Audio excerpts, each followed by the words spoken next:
I'm reading Spinoza's complete works as translated by Shirley and published 2022, and I'm definitely going to share all those resources when I get everything up on Substack. This piece is unfinished, and it's thought that he went on to fine-tune the ideas he started fleshing out in this early work in his masterpiece, The Ethics. So it's incomplete, and he was very young when he wrote it. We can assume he was in his teens, probably early teens. I'm not sure exactly what age. I'm not sure if we know exactly when he wrote this, but we know it was around the time or shortly after his exile, when he was still a young adolescent.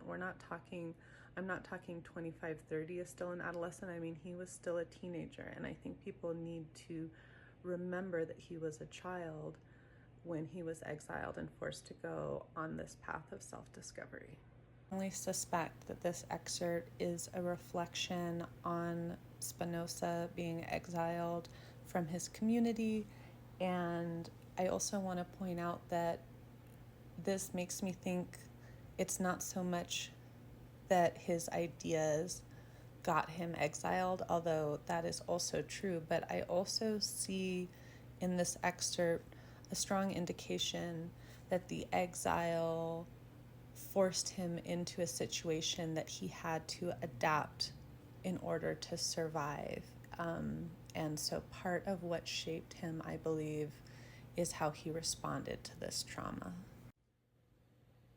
I seemed set on losing a certain good for the sake of an uncertain good, but after a little reflection, I first of all realized that I abandoned the old ways and embarked on a new way of life.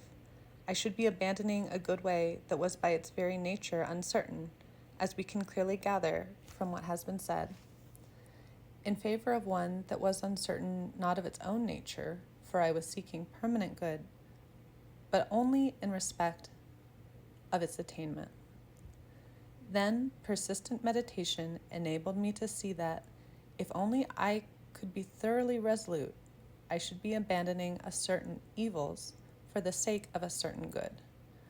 For I saw that my situation was one of great peril, and that I was obliged to seek a remedy for all my might, however uncertain it might be, like a sick man suffering from a fatal malady, who foreseeing certain, unless a remedy is forthcoming, is forced to seek it, however uncertain it be.